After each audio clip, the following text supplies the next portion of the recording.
It's Wednesday, April 11th, 2007. This is a daily reprieve meeting of Alcoholics Anonymous. This little chapter's called Who's Running the Show? Take it away, Casey. Alcoholism, ego, or self are steps 1, 2, and 3 in application. You're also welcome to ask questions. Would anyone like to begin? I would. Gerald, alcoholic? Hey, Gerald. Okay, because of this meeting, I became aware of some, like at work a couple weeks ago. I wanted to share last week, I didn't get a chance. But, I'm on the job, and a guy on site, we were out from the office, we're on the job, and a guy did something. It was really nothing, but it really pissed me off. So I'm sitting there, and usually I'm a very easygoing guy at work, do what I'm told. It's a brand new job. And the other guy was brand new, so, I figured, he shouldn't be doing what he's doing. So, anyway. So it really pissed me off, and I find myself totally trying to control the situation through a sneaky, passive-aggressive type way. Like, I'm going up to the leader of the group, telling him what I think needs to be done in order just to not to tell him what to do, just to piss the other guy off or try to make him mad, because he pissed me off, and now I'm trying to get him mad, so that would justify me giving back the anger that I think he needs to get. I don't know if you understand any of that, but I caught myself doing it. 51, first paragraph.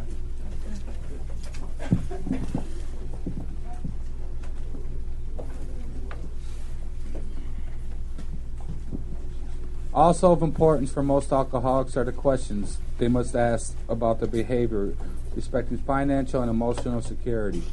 In these areas, fear, greed, possessiveness, and pride have too often done their worst. Surveying his business or employment record, almost any alcoholic can ask questions like these. In addition to my drinking problem, what character defects contributed to my financial instability? Did fear and inferiority about my fitness for my job to destroy my confidence and fill me with conflict? Did I try to contemplate that for 10 years? And now keep reading. Did I try to cover up those feelings of inadequacy by bluffing, cheating, lying, or evading responsibility? Or by griping with others, fail to recognize my truly... Or by gripping. Or by grip. Griping is griping, huh? Yeah. Griping, I'm sorry. Go ahead. By griping at others, fail to recognize my truly exceptional abilities. Did I overvalue myself and play the big shot? Did I have... Stop there, because I want you to contemplate that. Right. Just, as you read later or whatever, just remember to go back to that and pick out those two things that you're talking about. Now, this one's really going to do you well. Did I have such unprincipled ambition that I have double-crossed and undercut my associates? See, so... Was I extravagant? Did I recklessly borrow money, caring little whether it was repaid? Hold on, because you want to go back to that, the one up above there. Do I overvalue myself and play the big shot? Do I have such unprincipled ambition that I'll double-cross and undercut my associates? See, when I go to the boss to tell him what I think needs to be done so he knows that I know what should be done, and so he looks at me and says, wow, you really know what's going on, and you got it going on, I'm really waiting for the window when he says, but what do you think of that guy over there? Where I can just go, you know what, that's a loser right there. That guy's doing stuff he shouldn't be doing. He doesn't know what he's doing. He doesn't know the skills that I know. And besides that, alcoholics like me have a higher earning potential than that guy anyway. And all that's going on in my head, and I don't realize what I'm doing. And the reason it starts is on page 39, first paragraph is where it all starts. I'm sorry, 37. First paragraph? Uh-huh. But the moment our mental and emotional independence is in question, how differently we behave, how persistently we claim the right to decide all by ourselves just what we shall think and just how we shall act. Oh yes, we'll weigh the pros and cons of every problem. We'll listen politely to those who would advise us. But all the decisions are to be ours alone. Nobody is going to meddle in our personal independence in such matters. Besides, we think there is no one who we can surely trust. Okay, stop there, because it's just contemplate that little concept there and that principle. It's saying, the minute my mental and emotional independence is in question, my mental and emotional independence is in question, when I'm at work and someone's doing something that I don't think they should be doing, especially as a new guy that they haven't earned the right to be able to do whatever it is they're doing, that's the minute my mental and emotional independence is in question because of what they're doing. So in that moment, then I take it all back, and God's out the door. I got faith in God, but I keep God out of that situation because all of a sudden it's turned into a business situation, and I got to get my business done and get my business handled.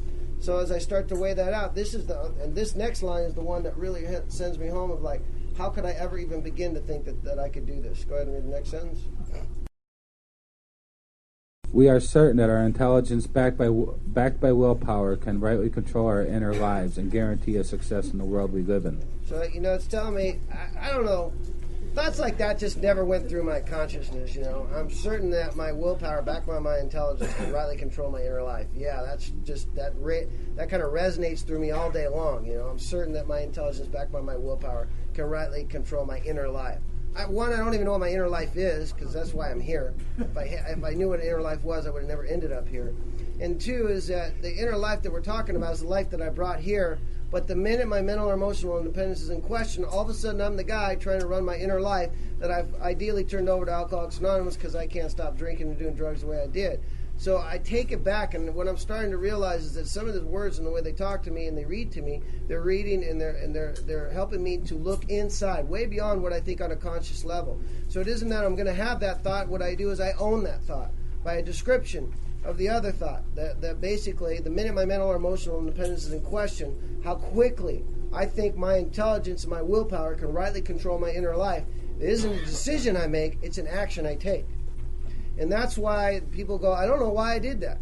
Well, of course not, because you never studied or ever developed the skill of self-searching so you could track in the moment you're in a shift like that. That's called a demeanor shift. All of a sudden I'm cruising along, everything's good with God, but boom, somebody does something, and it could be a little thing all the way to a major thing, and I take it all back.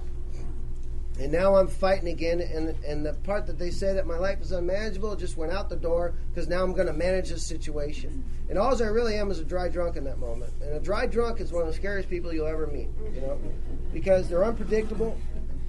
They don't look drunk.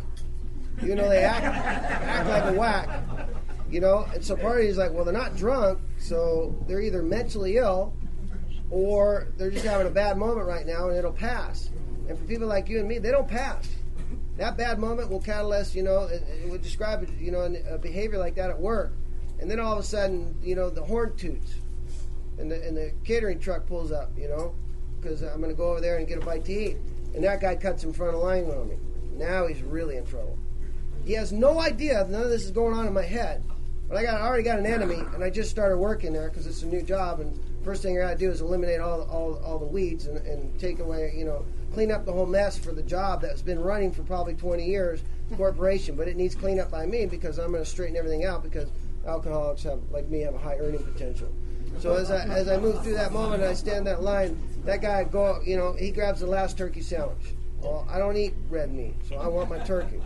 All of a sudden I say, I got something to say to him. And then I don't say nothing because I don't want to seem like in any way I'm insecure about you, But later on, I'm going to find something that I can do to attack this guy. And I get in this aggressive mode. And as soon as I get in that aggressive mode, I go and eat my lunch. I don't eat it with anybody else. I'm not jovial anymore. All of a sudden, I'm uptight.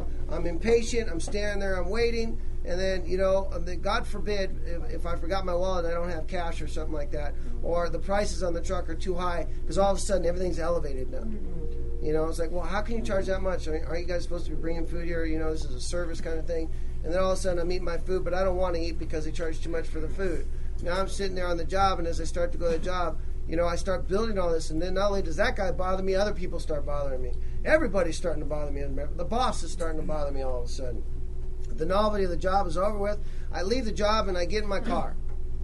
And then you know what? Someone that looks like that guy cuts me off. Now I've held down everything all day long except for the fact that when this guy cuts me off, he's going to learn a lesson. And you don't step on me. You don't get in my way, and you don't cut in my lane without me letting you know you've done so. So as I pursue this guy at 95, 100 miles an hour down the road, I'm not realizing that my life is going, the wheels are coming off of my life. They already came off. All these kind of behaviors that I'm overacting and I'm over-responding to are just, they're just a byproduct of what already happened the moment I decided to judge someone. The minute my mental or emotional independence was in question, I took it all back. And what I take back is everything. Everything I brought here, all the misery. We have a disease that will not let us recollect the last drink a week ago, let alone a month ago. So take the drink out of it and put a bad behavior in there. Put a horrible behavior in there. We can't remember it a week later, let alone a month later. So what happens is I don't realize that what I've done is I've taken it all back, and as I cruise through the day, and I'm excited about this new job. Of course, the new job excitement is gone, and now I got a problem on the job. So, I'm calling the people that would advise me. I'm saying there's a real butthead at work, And, of course, I never talk about anything that I do. I talk about everything that he does. And I illustrate every point that he did and what he did wrong. And as I drive home and I'm kind of a butthead on the freeway and I'm moody, I'm like, come on, let's go. And then I get home to my loving wife or my husband, depending on who you're married to. But, that's a joke. Good. Someone caught it. And, I get home and I'm all of a sudden, I'm wrapped so tight. The novelty of the new job is now gone because I threw it away, because I took it back. And all of a sudden, I got problems. And as soon as I get home with the people I love, I'm just on edge. And nothing they do is right. And I will let them know that nothing they're doing is right. And then they'll say, what's wrong with you? Did you have a bad day today? No, my day was fine. Besides chasing the guy, well, who was the helicopter scene I seen on TV of you running out of something? Oh, that was just a moment, And I illustrate and I expound on certain areas, but the bottom line is the minute I take it back, everything else unravels. And I get pent up during the day. Then all of a sudden I don't feel like eating, so I don't eat right. I'm working. Now I'm trying to outdo somebody, so I'm trying to be fast now. I'm not trying to quality. It's going into quantity now. I'm going to show that I can outproduce everybody on that crew. As I start to do things like that, I fatigue. And then I get frustrated because things aren't quite going my way and I'm not putting all the parts together the way I want them to come together. As soon as that frustration kicks in, I'm like a 5-year-old child. I can't stand the frustration, so I break their electric hammer. And, of course, now I've ruined his company and I put it over in the other guy's pile of tools that he borrowed from the construction crew. You see, this is kind of stuff that's going on. And I wake up and I go, I don't know why I did that. What happened?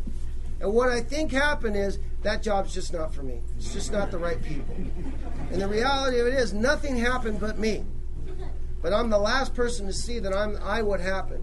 And then, the worst part of it is that everybody else in the world that you live in is affected by that energy because you keep producing it over and over again. And it just accelerates and accelerates to the point where there's nothing but frustration, there's nothing but anxiety in you, and there's nothing but anger radiating from you. And you're walking around and people are looking the other way because they're feeling something from it they don't want to feel.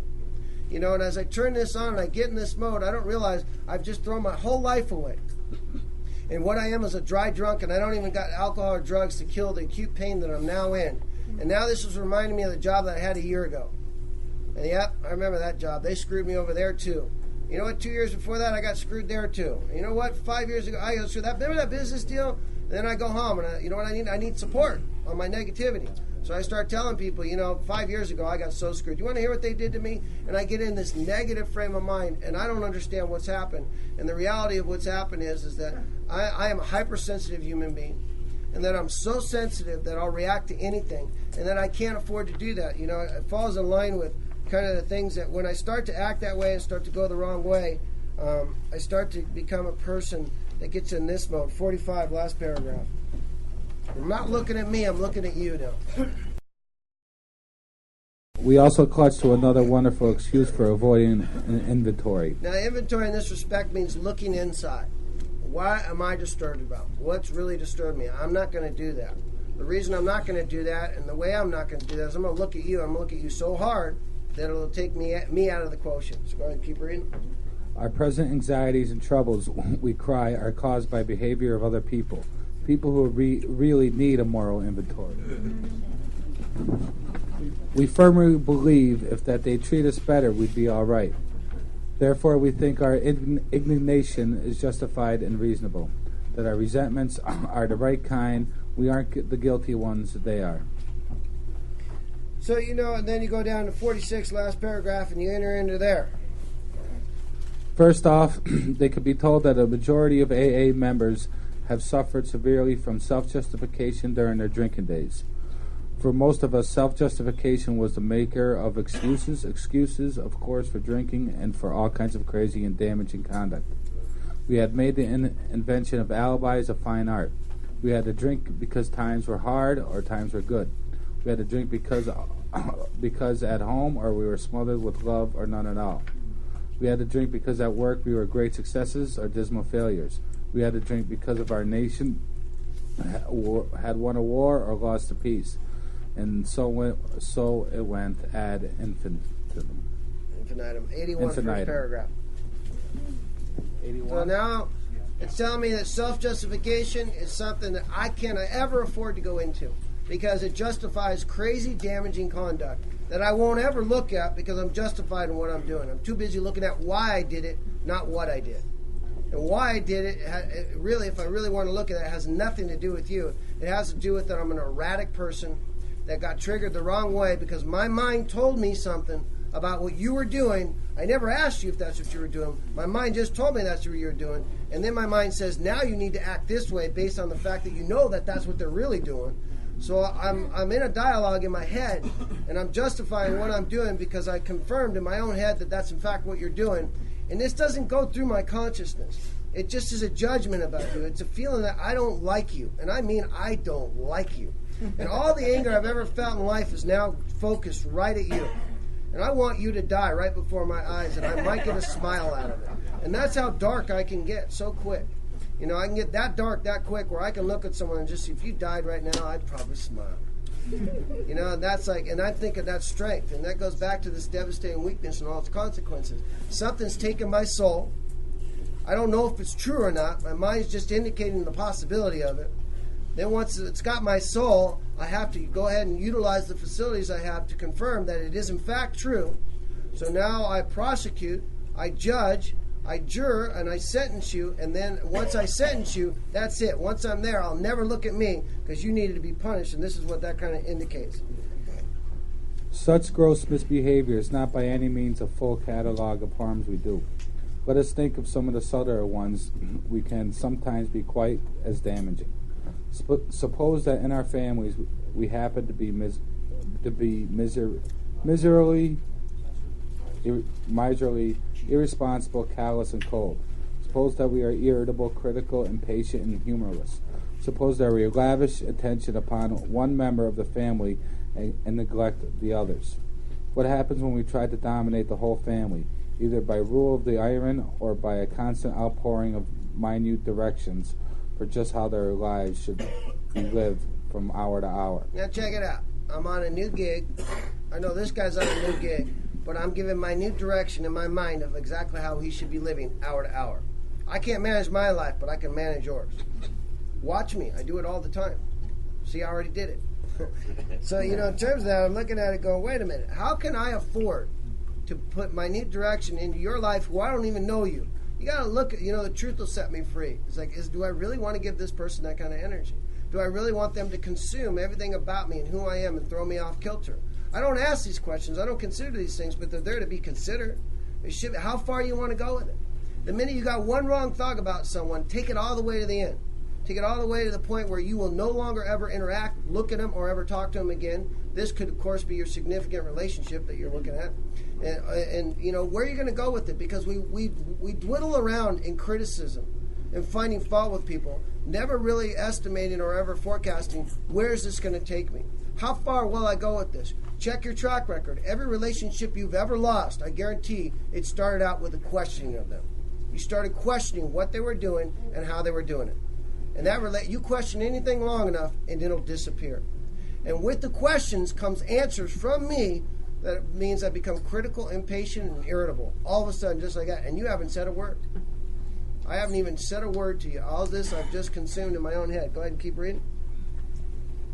What happens when we wallow in depression, self-pity oozing out of every pore, and inflict that upon those about us? Such a roster of harms than others, the kind that make daily living with us practical alcoholics difficult and often unbearable, could be extended to almost So now they're talking about my home life, right? where I think I'm totally different, but I kind of know it. And then they're saying, now, check it out. When you take this out into the world you live in, you create as much damage as you've created in your personal relationships in your life. So this is really serious stuff. Go ahead and read the rest of that. When we take such personal traits as these into the shop, office, and the society of our fellows, they can do damage almost as extensive as we had caused at home. 94, last paragraph.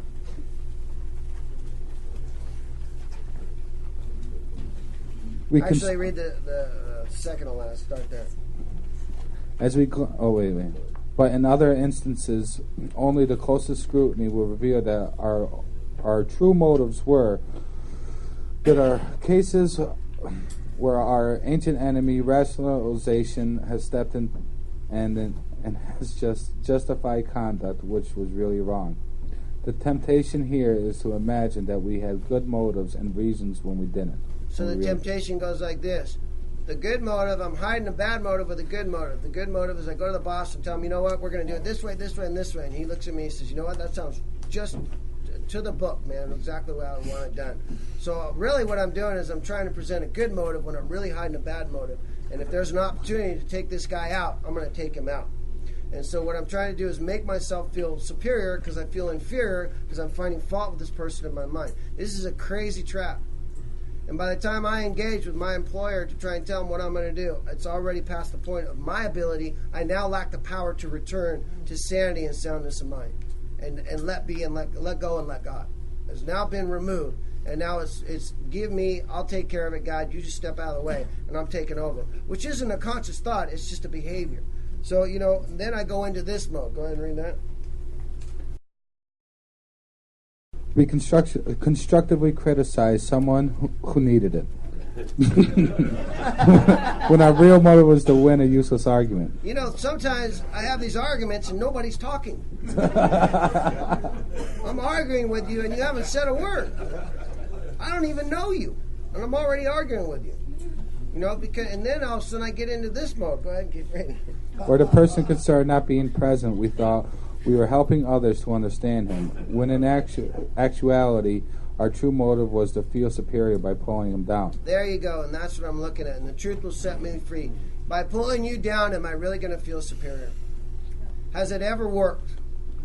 If like begets like, and judge not, for you should be judged in the same manner in which you judge, and I'm not going to judge you, you're going to judge yourself, then when I condemn you or I find fault with you, I must in the same mode apply the same principle to my own self. I now must find fault with me and judge myself in the same manner in which I judge you. What a beautiful principle. You see, because, if I was a creator, I wouldn't want to chase every human being around and figure out where I can judge them so they can judge themselves. How about if I make them their own judge? How about if the way they treat people is the way they're going to treat themselves? Now look at your life and take a look back at some of your personal relationships and see how well you've treated those personal relationships, because it only indicates to you the utmost truth about how you treat yourself. And I never met too many alcoholics that were really healthy in relationships.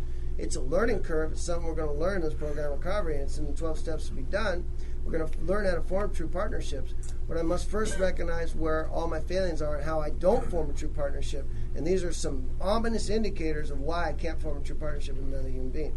Because I'm inferior, and through my inferiority, I'll create a superior position, and then I'll find fault with you, trying to help other people, thinking I'm trying to help other people understand you, when the reality of it is, I'm just trying to tear you down to make myself feel better. I can't see that truth, but when I recognize that truth, and I hope this man back here is recognizing that truth, how far you want to take it? How far are you willing to sacrifice yourself to outwin that guy that you think you need to win? Is he really that important? And then all of a sudden, I start to realize, this ain't worth any of it, I'm sorry, God, I took it back for a second, and I'm giving it back to you now. And I want to give it back to you. That's all it takes at that point. Go ahead and keep reading the rest of that paragraph. We sometimes hurt those we love because they needed to be taught a lesson when we really want to punish. How many times you ever feel that way about someone you're close to? You're going to teach them a lesson. Like you're the guy or gal who ended up here, and you're going to go teach someone a lesson about life. I forget. I forget where I come from. I forget how injured I am when I walk in that door. I forget how much injury it takes for me to walk in that door. I forget it just like that. because I got a disease of forgetfulness. And that forgetfulness had to manifest by the way that I did drugs and alcohol. You drink and do drugs and alcohol the way I do, you got to learn to forget right away because you've done some bad stuff. And if you can't forget, you're just going to shoot yourself anyway.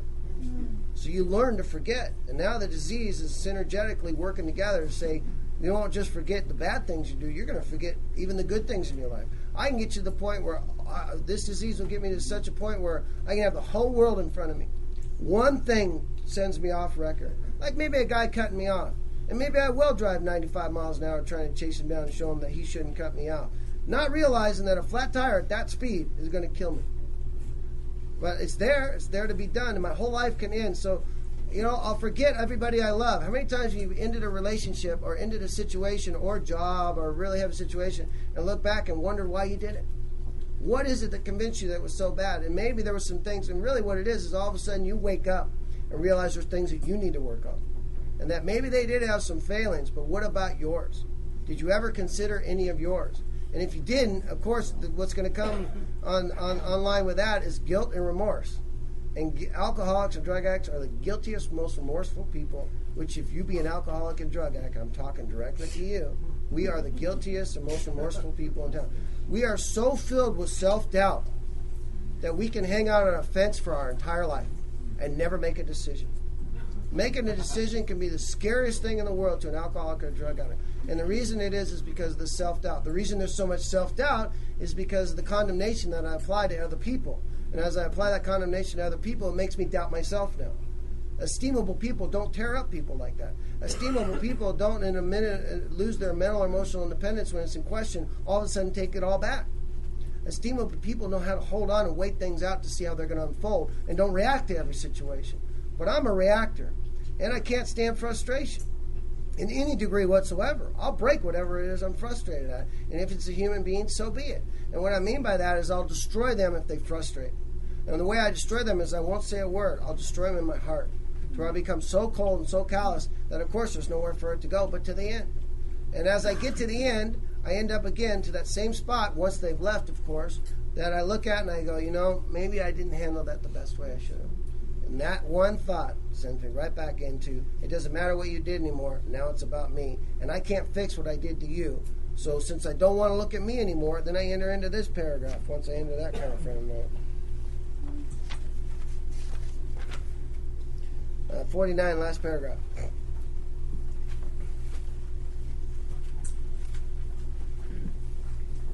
So when AA suggests a fearless moral inventory, it must seem to every newcomer that more is being asked of him than he could do. Both his pride and his fear beat him back every time as he tries to look within himself.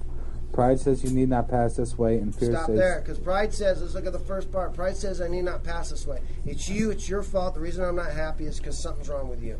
You're not making me happy. You whine too much. You're always complaining about this. You don't take care of yourself. Your grooming habits are absolutely unbearable. I don't know how you ever gotten along with life. You always take. I'm always giving. You always keep taking from me all the time. As soon as I start that mentality, not realizing that I live in a universe of balance. That it's such a degree of balance that scientists can measure a pinpoint a place on this earth based on its rotating axis in our solar system to a microcosmic spot on our earth in alignment. If the earth doesn't adjust to that, doesn't set on that moment and adjust 1 inch, all the oceans would wash over the entire land. So if you don't think you live in a universe of balance, but all of a sudden I'm an accountant for God and everybody else, I got a whole list of stuff I've done for you and how much you owe me for that. It's a little inflated because I'm trying to catch up on some other stuff that I lost before. That's cool because, I have that right. And so I don't realize I carry a list of everything you do that justifies everything that I do wrong to you when I punish you because you need to be taught a lesson. I carry a list. You've done this so many times, I just thought it was time that I had to really show you and give you a wake-up call for what you were doing. When the reality of it is, all I really want is the opportunity to punish you. That's really it. And that's where I come from. Starting to recognize that gives me the ability to start to look forward. Now then, pride says, I don't have to look at me, I'm looking at you. And then the other side of that coin is this. Go ahead and read that. And fear says you dare not look. So the fear says if I go inside and I find out I was wrong, I can't correct that wrong because lack of power is my dilemma. I'm doing my best, not my worst. I came to this program recovery with my best, not my worst. And I guarantee you got to give yourself that kind of credence for your life. You got to know you woke up every morning, drugged out or not drugged out, trying your best. Trying your best to be happy that day. Trying to find what it is you were looking for that was going to fill you up for that life or that day that you were looking for. No one ever wakes up in the morning and goes, I think I'm going to destroy as many lives as I can today, and starting with my own first. So I'm going to work on total self-destruction today, and I'm going to be the most miserable person I could possibly be today, and I'm going to be a violently angry person. I'm going to live in worry all the time. A little remorse is good, and I'm going to be the guiltiest person that ever existed. Basically, you don't wake up and go, here, 45, first paragraph. This is not the way I wake up in the morning. If temperamentally we are on the depressive side, we are apt to be swamped with guilt and self-loathing. We wallow in this messy bog, often getting misshapen and painfully pleasure out of it. So, hey, check it out. I get up in the morning, I'm going to go into depression. I'm going to wallow in it like a pig in mud. I'm going to get off on it, too. I'm going to have a good time while I'm doing it. That just doesn't go through my consciousness. Yet I watch when I go down. I even tell people when I'm down, I'm really down. You'll know I'm down. But when I'm up, which is most of the time in my mind, then you feel me all the time. I'm like radiating, man. I'm like, boom, boom, boom. Let's go, baby. Let's go. Come on. We got move, move, move, move, move. But when I'm down, man, it's like people are like, wow, you're really down. And I'm like, yeah. And I describe myself, I'm here or I'm here. And the whole reality of a spiritual way of life and what humility is learning how to live in this mode. Or balance. So when I feel good, I don't have to ask more from it than there's there to be given. I can actually enjoy that good feeling. And on the converse side of that, I don't have any more depression. What I have is I have moments where they're not so sparkly, and I can accept that. But there's no more depression. That word needs to be removed from people like you and my vocabulary. There's no weight because it's self-authorized.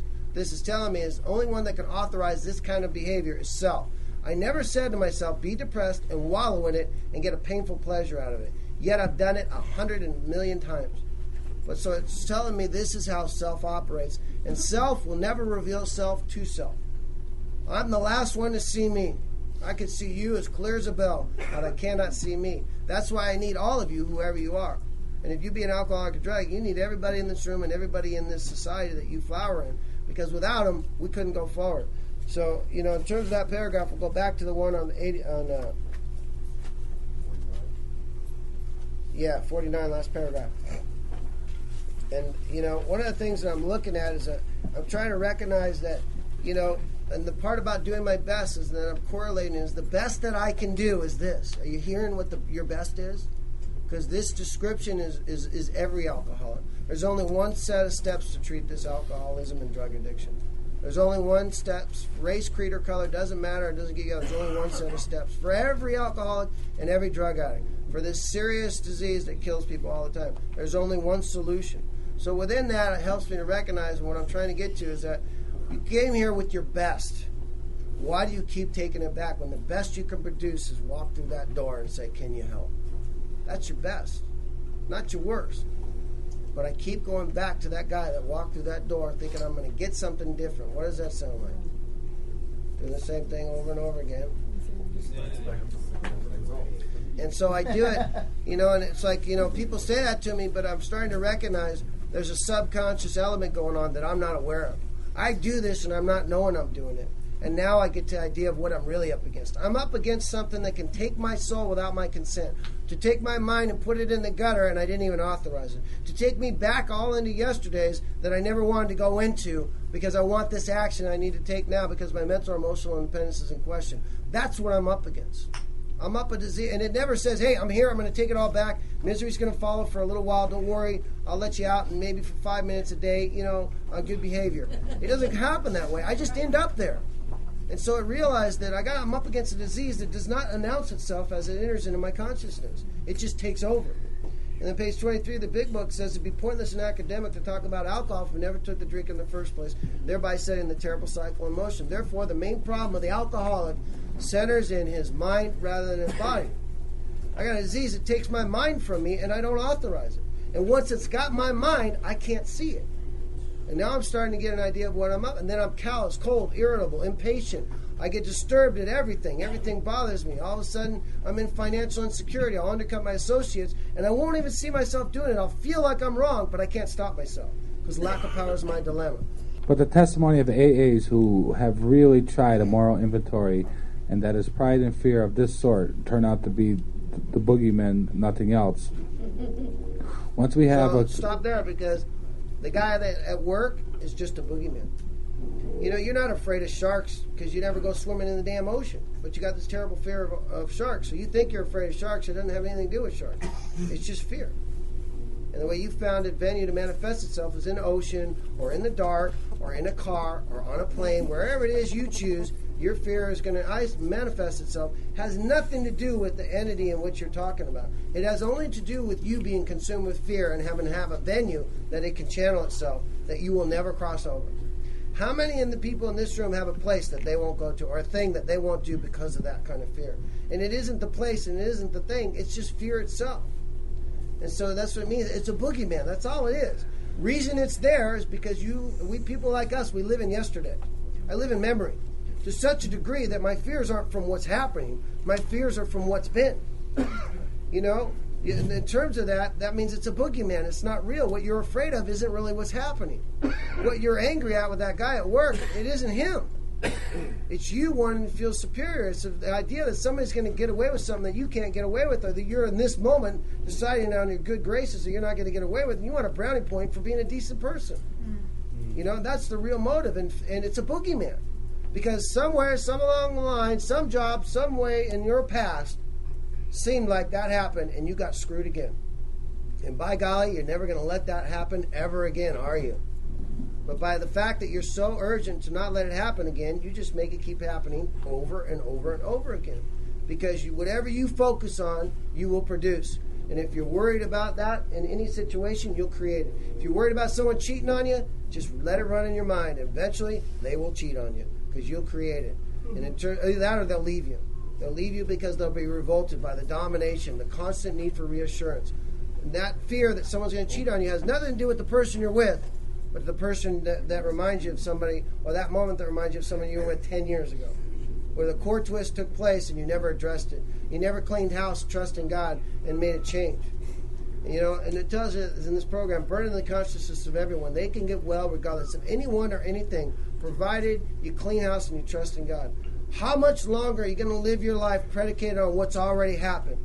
When are we going to start to live a life and let life unfold the way it's meant to unfold, through intuition and inspiration in the moment I'm in? What I lack the power for, so I know that what that means in the moment I'm in, I need a power greater than any human power to even exist in this world. You know, mediocrity will not work for people like you and me. It just won't work. If it would have worked, you wouldn't have ended up through that door. You must live a superior spiritual life to treat this disease. Good news, bad news. Yes, it's hard at times. The good news is you live in a world that most people will never touch if you truly apply this and take this as a way of life. The bad news is that mediocrity will eat you up. Stagnation will kill you. Alcoholics can never move left and right or backwards. They always must move forward for spiritual progress. That's what it means by on page 85 of the big book, is that we can't rest on our laurels. You don't get bank accounts here for sobriety. You know, you can't rest on you're not cured of this disease. What we have is a daily reprieve, contingent upon the maintenance of our spiritual condition.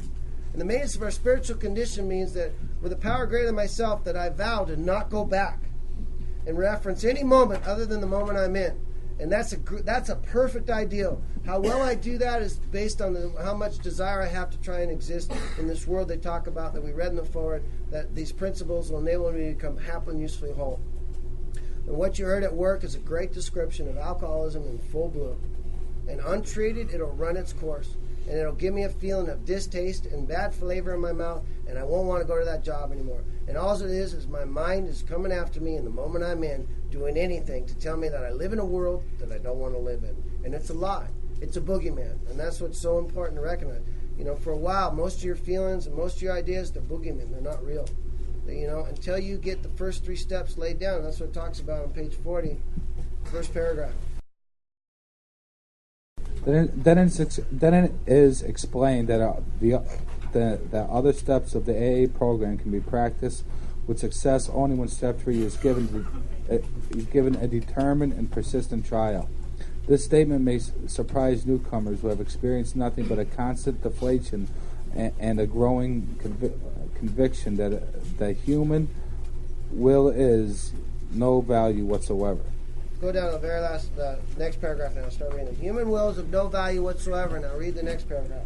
It is when we try to make our will conform with God's that we begin to use it rightly. Except for that purpose.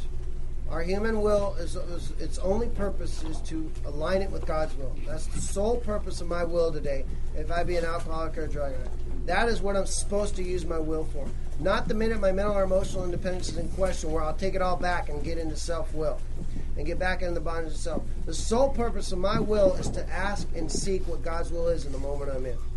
And this tells me, it goes on to explain a little further. Go ahead and read that. Hold on, I have the basket in my hand. Huh? Finish reading it? Sure. To all of us, this is the most wonderful relation. Our whole trouble has been misuse of willpower. We have tried to bombard our problems with it instead of attempting to bring it into agreement with God's intention for us. So, the time I try and use my will to get it in alignment with God's will is when all else has failed and I'm in the doghouse. And step 7, they call me what do they call me? A bush league pinch hitter.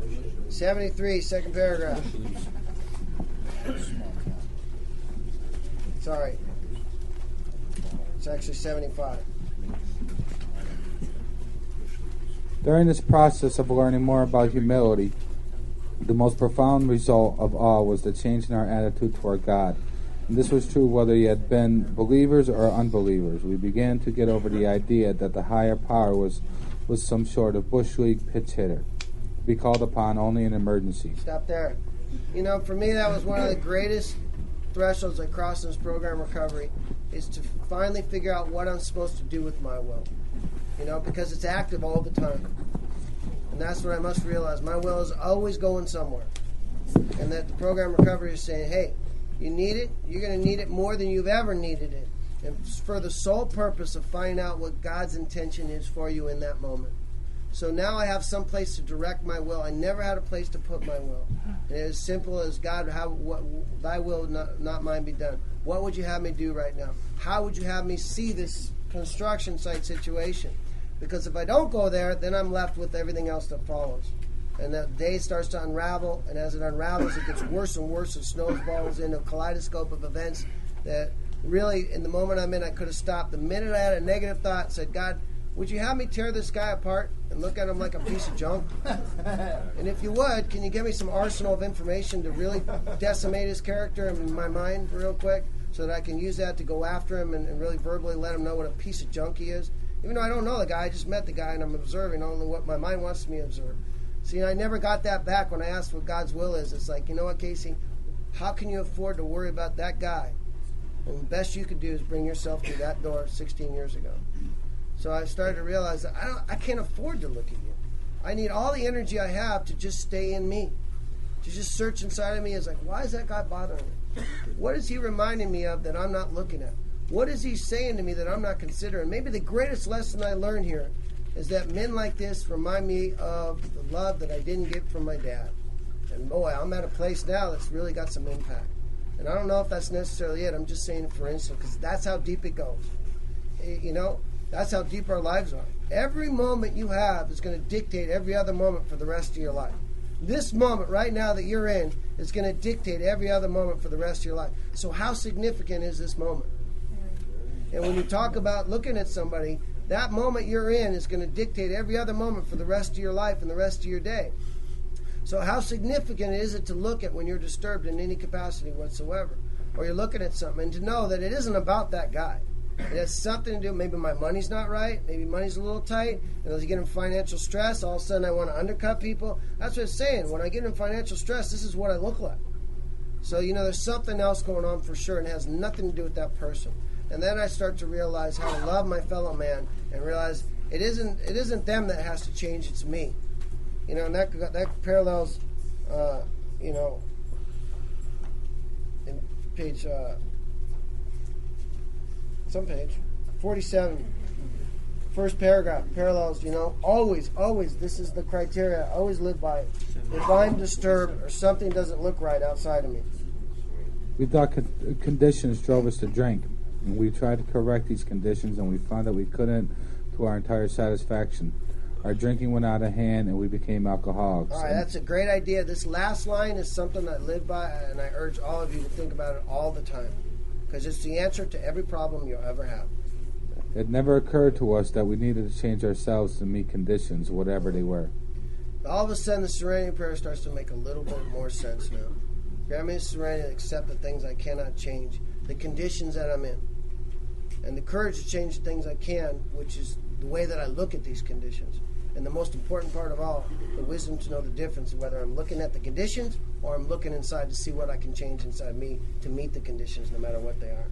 Because that's the key to my life. That's the key to success in this program recovery. It is never about what anybody's doing. It's about the way I look at what they're doing. And, you know, and then someone's going to say, well, what about when people do wrong things?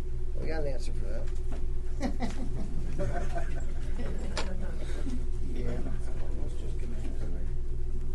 92-second paragraph tells me about when people do wrong things. Now that we're in AA and sober and winning back our esteem of our paragraph. friends, and finally we began to see all people, including ourselves, are to some extent emotionally ill as well as frequently wrong. You know, I don't know about you, but have you ever considered that? You walk around a world, right? We are injured souls, right? You just look around. Look at the faces. You can just see the injuries. You know what I mean? One place you see injured people is in an AA meeting. Trust me. Look, we're just a little off. You know what I mean? Things look all right, but all of a sudden there's just that little thing that's like, damn. You got it. Yeah, I know that. And so, you know, I never recognized I live in a world where other people are growing up. Other people are evolving. Other people are learning lessons of life. Other people are trying to wake up and have the greatest day they could possibly have. I'm not the only one. And once I realized I never woke up and said I want to screw up my life, I just had to wake up and realize I don't know how to run my life. So I need a method and I need a power, which I've been given, that's non-denominational, no sect, no race, creed, or color keeps me out of it. Man, you can even get loaded and go to meetings. Because the only required for membership is a desire to stop drinking that which nobody can measure for you. So you realize it's really AA's way of saying anybody can come at any time. There's no way to keep you out. Here's a perfect system that's been set up, and check it out. You know, one of the most important things about what you're reading, I think, is, you know, because we have a tendency to always look about what about regular people. Go to page 15, read the last paragraph. Many people, non-alcoholics, report that as a result of practice of AA's 12 steps, they have been able to meet other difficulties of life. They think that 12 steps can mean more than sobriety for problem drinkers. They see them in a way to happy and effective living for many, alcoholic or not. Wow. I never knew that this program recovery would work for people who are alcoholic or non-alcoholic. So it tells me that it's such a perfect system. Non-denominational, no race, creed, or color. There's no governors, there's no presidents. It's just a group of people, one drunk working with another drunk, one person, if they're not a drunk, working with another person to try and find a moral and ethical way of life. Alcohol and drugs, what's the price? Is it just that you can't use them anymore? That's kind of a savage concept, and it's certainly the first requirement. But what else? What else did they do to you? Maybe, just maybe, based on the things that you've done, if you check your track record, maybe they confused you from the difference between right and wrong. Maybe you, as an alcoholic and a drug addict, when you're in untreated alcoholism and addiction, really technically don't know the difference between right and wrong. And if you didn't, how much discretion should you give yourself? How much flexibility should you start backing off on what you're doing? How much should you realize you're in a program of recovery, not failure? And it's a success, and stop beating yourself up. Because it is possible in the moment you're in that you just didn't know in that moment the difference between right and wrong. You just couldn't see it. Because that's what the way this disease is, and it centers in your mind. And it'll rob you from any idea of the difference between right and wrong. It'll take everything you've done wrong and not give you an ability to recall it with sufficient force to stop you from doing it again. It'll create a mind that's so active and so busy that you can't hear a word anybody's saying because you're so busy in your own head talking. It creates a mind that's never satisfied. And that formula is in step 7 to people like you, in terms of what we are.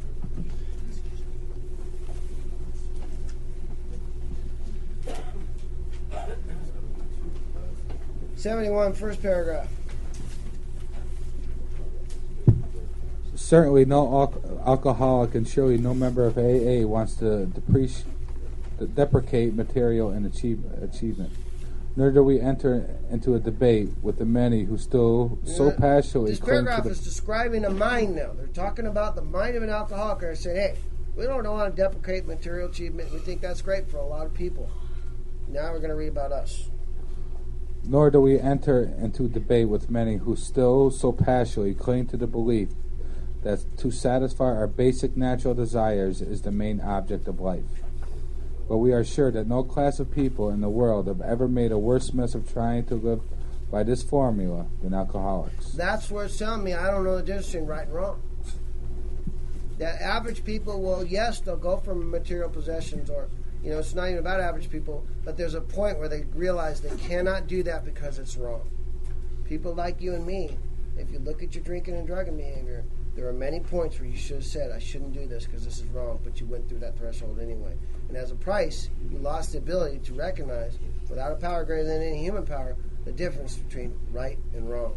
That's a scary concept if you think about it. Okay, go ahead, keep reading. For thousands of years, we have been demanding more than our share of security, prestige, and romance. They're talking about a mind that's never satisfied now. Not only did you lose the freedom of choice to do drugs and alcohol, your mind will never be satisfied without a spiritual basis, without a spiritual platform for you to exist on. You'll never, ever, ever, ever be satisfied. Go ahead, keep reading. When we seem to be succeeded, we train to dream still greater dreams. When we are frustrated, even in part, we drank for oblivion. Never was there enough of what we thought we wanted. So they're talking to me about a mind that I'll find fault with anything, and it's never enough. A new car lasts about 90 days for me. Then it's an old car. Same thing with clothes, same thing with the house I live in, same thing with the woman or the man that I'm with, or you're with, or someone's with. In untreated alcoholism, the man or the woman that you're with, trust me, they wear out. And they haven't changed a lick. What happened is I'm not adding sunlight into that relationship anymore. The minute you cut off sunlight, it tells you in step 11 what you do when you do that. 98, third paragraph. As we have seen, self-searching is the means by which we bring new vision. We will want the good that is in all of us, even the worst of us, to flower and to grow. Most certainly we shall need the bracing air and the abundance of food. But first of all we shall want sunlight. Nothing can much grow in the dark. Meditation is our step into the sun. There. We want sunlight, nothing can much grow in the dark. You can sit here right now, take a look at your close personal relationship, your most significant relationship, and ask yourself, when was the last time you thought about the good qualities of it? And you had an arsenal of things of how much you appreciated it and how good it was, because that's sunlight. And if you leave it in the dark, how can it ever grow? Look whatever troubles you're having in your relationship and ask yourself, when was the last time you made an asset list of that relationship and that person in your life and how significant they were to you and the things that they did for you? Because if you don't, then you're leaving it in the dark and it won't grow. And not only will it not grow, it'll die. Because nothing can grow without sunlight. Sunlight is thought energy. Thought energy is positive. Positive thought energy can only come from a power greater than any human power. And if you haven't done that, then I urge you to do that tonight while you're sitting here or when you leave here. Go through your personal relationships. Put a bunch of sunlight in them and watch how different they look to you the next time you see them. And nothing's changed but the way you're looking at them. You see, just as much as I can't recall with sufficient force the damage that I did a week ago, I can't recall the good things that you are and the good things that you mean to me a week ago, let a month ago too. It's two ways. Not only does it allow me to do bad behaviors and forget them, in my personal relationships, the reason why people wear out is because I have a great habit of looking at them and go, wow, they're really cool for 90 days, and all of a sudden, I don't give them sunlight anymore. The reason they're cool for 90 days is because I feed them with sunlight. I don't see the little flaws. I don't see the personality dispositions. I don't see it because I'm not supposed to see it because I'm embracing it as a possibility. The minute I get a mind that starts to realize it is what it is, all of a sudden I put it in the dark. And as soon as it goes in the dark, it's going to die. And I don't know why I keep going relationship after relationship. They keep dying because I give them no sunlight. Why I keep getting the same damn relationship over and over and over again tells me because I keep referring to the same character And everything that happened to that character yesterday, so if I keep referring to the past, I can do nothing more than reproduce it over and over again. That's why you're in the same relationship over and over again. You keep defending yourself from the injuries that happened many years ago, and by defending yourself from those injuries, you create the same character to promote that exact same injury. So until I change psychically, until I don't look back anymore, there is no reference point anymore, I'll never be free to be in a relationship the way was intended for me to be in a relationship. But most importantly, it's just, your family and all that stuff. Man, put sunlight in them. I can't tell you how much it'll change your life. I can't tell you how much you can take 5 minutes and it'll change your whole disposition about your kid, your cousin, your aunt, your uncle, your grandpa, your mom, your dad, whatever it is to you that significantly means something. And just, glisten those moments and see that sparkle in their eye and their smile on their face and that hug, that moment that they did this. And don't stop. Man, do it with a massive amount of energy. And then if you don't feel good after you get done doing that, I'll give you all the misery you signed up for and everything you want in a miserable life. But just try it. And see if, in fact, that it doesn't make sense. Why don't I do this more? Why don't I activate this all the time? Because I guarantee you, each and every one of you got the whole world in front of you. It's you who stops you from seeing it. And lack of power is your dilemma. And, this power is telling you everything must grow in sunlight. Everything. Continue to pour sunlight and watch your relationship just unfold in front of your eyes. Put sunlight if you got a significant other and you're going to see him tonight or later tomorrow or before you go see him, an hour drive, or you're driving a half hour or 20 minutes.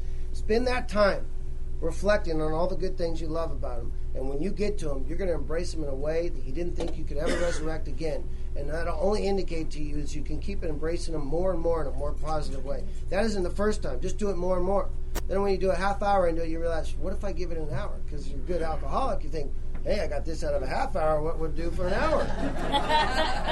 And man, you're going to watch sparks fly.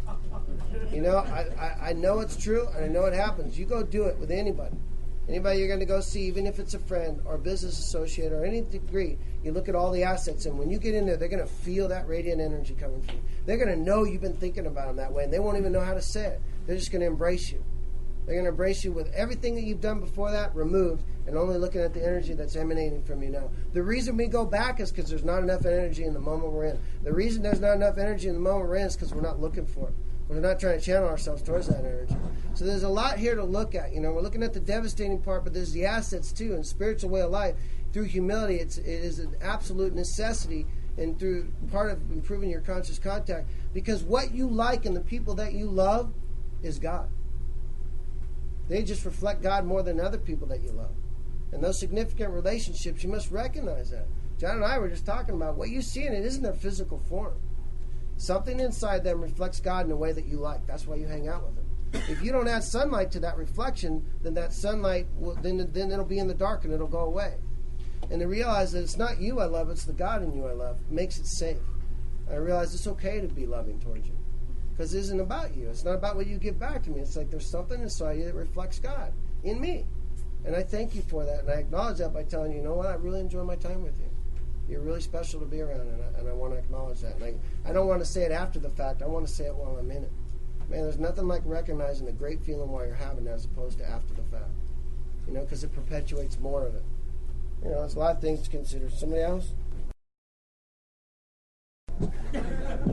My name's Ryan. I'm an alcoholic. How you guys doing tonight? Life is great. It's just sometimes I get really tired because I don't have enough sleep. I'm tired right now. And sometimes my mind is really tired, too. And I don't know how to get out of it except to sleep, I guess. Probably a good option. There's a lot going on here. Hi. We talked about sleep a few weeks ago. Look up what CD it is, and maybe you can get that. But I learned early on in my recovery that I remember calling Casey one time and saying, I was tired and I was on my way to a meeting, and he said, "Well, why don't you go home and rest?" And it's like it didn't even occur to me that I should go home and go to sleep. So I thought, well, I got to go to a meeting, But sometimes I need to sleep because I've been going and going and going my whole life, and especially in early recovery, it's so important to get rest. Because for me, I have found that it's my ego that thinks I can do all these things in a day. I can get it done. I got this list that's ridiculously long that there's no way that I could possibly get that list done. And the trouble is when I do get it done, one day, and I think that's what I can do every day, and I can't. I got to be able to measure where I'm at on a moment-to-moment basis, on a daily basis, to see what I'm capable of giving. And I was taught that on, how to take a measure, just even starting my day. How am I doing today, God? How much energy do I actually have? Where am I at? And then to try and give 100% of whatever that is. And some days I feel really, I got a lot of energy. I've had sleep. I've been eating healthy. My spirituality is in a really good place. And I got 100%, and I give 100% of 100%.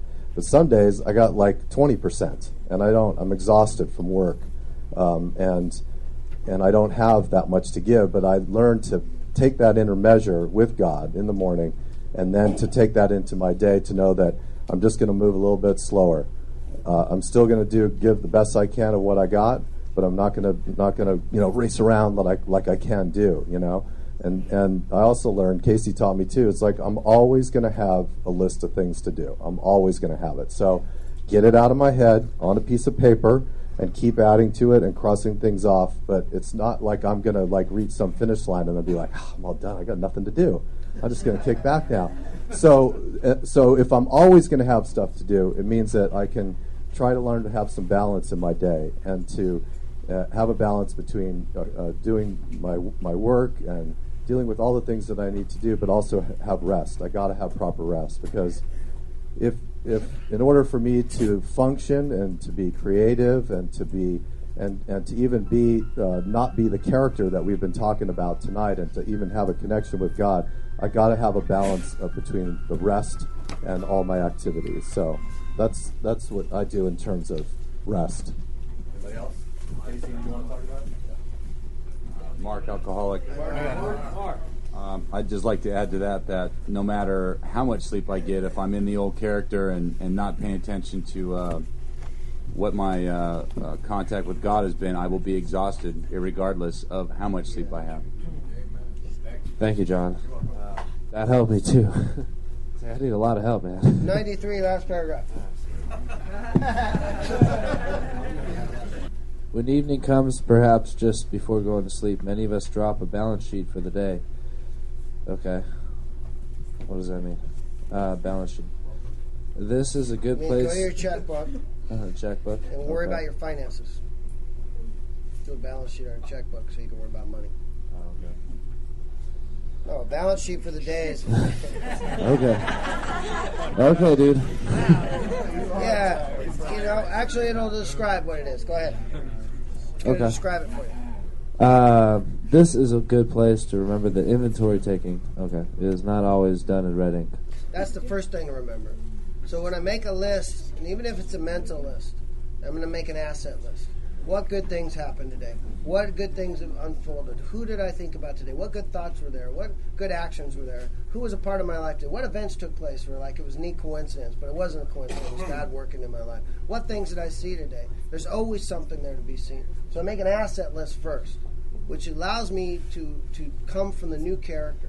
I never look at my defects first. I always look at my assets, because if I look at my defects first, I get into remorse and guilt. You know what I mean? It sends me in a tailspin of like, man, you got a long way to go. Look at you, you're screwed. You're milking the chicken here, man. You're really screwed in the pooch. But if I look at the assets and I'm like, I remember talking to God and feeling the presence of God in a lot of areas, and I got a phone call from this person, or I talked to this person. Oh, that was a cool business thing that happened for me today. Or you know what? The concept that I came up with today, what a brilliant concept. It was a great concept. It was a great feeling to come up with something new and exciting. I'm going to play golf tomorrow. I'm excited about that today. Whatever it might be, I would create a huge asset list. And then I'll go into looking at what could I have done better today or different. But I must first make an asset list. Okay? That's real important. It is, what's amazing? Right now, sitting in this chair, how many good things you got in your life? Just do a mental list. And then I'll tell you how many bad things are there. Which one feels like it's got more pull? How many bad things are there and how many good things are there? It is the hardest thing in the world to get an alcoholic and drug addict to do is to think of the assets in their life. To think of the good things that are going, how far you've come. Do you remember who you were when you first got sober? Even if you got 1 day of sobriety, do you remember what it was like to not be sober for 1 day? Let alone if you got many, many days strung together. You know? I mean, I've heard about people that, you know, talk about going in and out. You know? These kinds of things are something, it's an asset. You know? Someone just called me and told me they had some kind of time and they ended up slipping. That time never goes away. It's recorded in you. You were sober for that long. Get sober. Get back on track. That's what this program's about. It's about progress, not perfection. If you get loaded, get back on track. If you get back, you're lucky. You know, you run the risk of dying. You do. You really do. And if you don't die physical death, you can die in a mental or spiritual death. You can be so injured that you have no ability to be self-honest to self. But by God, don't discredit what you did. That time is in you. It's recorded in you. Get back on track, and you are back. You don't have any remorse and guilt. When you're back, there is no remorse and guilt are outside the realm of God. These kinds of things, man. Take the assets. It's like, shit, I don't care what bumps you hit. As long as you get back on track, it doesn't matter. Everything is converted into an asset. If it got you to here and you like where here is, by golly, what would you change? Because if you change one thing, you got to change everything. So really, what would you change? If you're hearing anything tonight, what would you change? Because if you change one thing, you may not be here tonight. And if you're getting anything out of what's going on here tonight, then you're getting everything you need for your life. You've always gotten everything you need because your Creator is inside you, guiding you. It's your inner voice speaking loudly. We just have a disease that blocks us from hearing it. The bottom line is your job is to remove every block that keeps you from hearing that still inner voice that's inside of you. And those blocks are a lifetime process. But that Creator that's inside of you knows exactly where you're at and will never ask more of you than you got to give. You can't fail. There is no failure in this life ever again. There is no more depression. There is no more anger. None of it exists. It's a good world. No matter where you're at, there's always something good to be had. That's what this life's about. Why would you sign up for anything less? Why would you get sober to be miserable? You know, if you're miserable getting loaded, why would you get sober? Oh, I got to be miserable for a couple decades. But, you know, if I survive that, it's going to be okay. Who told you that? You know, it's about right now. You got it right now, wherever you're at. Your Creator knows what you need. Like John was saying, just give what you got. And God, your Creator, will commence to do things for you which you could never do for yourself. It's an insurance policy. So, you know, there's boundaries and guidelines to stay in that with your Creator. And one of the biggest things is, man, just to make a regular habit of looking at your assets all the time. How far you've come. How much you've seen. How willing you are. What really good person you are, because you know drinking and using isn't something you want to do anymore. That goodness in itself, that desire to not be that person anymore, is a good part of you. It's the God in you that wants to be that. And that it's coming alive. And you're going to learn more and more about it, but it's there now. Don't think you're waiting for something. If you're waiting, you'll be waiting the rest of your life. It's all happening right now. Say that to yourself. Know that for your life. Say that to your Creator, and know that your Creator's not waiting. You know, your Creator's on. It's on all the time. Time is an illusion. That's all it is. The sole purpose of time is to measure matter, and matter don't matter. You can't take it with you. What you will take with you is your love. What you will take with you is your asset list and the good things that you've done in your life. But if you fill your life full of your failings and you demand too much from yourself, that's pride in reverse. That's all it is. And you won't take it with you. You'll just diminish your soul and you'll stop seeing the light. Then it's hard to put sunlight into anything when you feel like you're just a dark person. You're not. God centers each and every one of us in his full capacity. No one has a thimble full and then someone else has a bucket full. Some are more aware of it than others, but that means nobody has any more right to be aware of it than you. We're all on the same plane. We're all on the same page. We're all equivalent and facilitated with the same Creator. You know, recognize that through your assets. Know this is a good life, ready right now. You got the whole world in front of you. You got a mind that's injured. It won't let you see the good things. Bypass that with these truths. Start taking note of these assets. Don't even look at a defect if it starts making you feel bad. Because if it starts making you feel bad, you're going the wrong way. You're looking at it with the wrong character. If you look at it and you're objective and you just tear it apart and you're going to break it down so you can change that conduct and move on to better behaviors, you're fine. The minute it starts pulling on you in a negative way and self-doubt and remorse and guilt, you got to get out of there. You're in the wrong place. Well, back to the assets. The only time you look at a defect is when you're in an asset. The only time you look at the old character is when you're in the new character. You look at the old character with the old character, you're going to be on 45, temporarily on the depressive side, wallowing in depression, and getting a misshapen pleasure out of it. That's what happens when you look at the old character from the old character. Because that's what you can do with this information. It'll help you. Oh, it's my alcoholism, man. I'm back in it again. I'll never give it up. Everybody else gets out of their alcoholism. I don't. So that means I live in fear all the time. Money drives me all the time. I'll never have anybody I want to be happy with. Matehood's out of the question.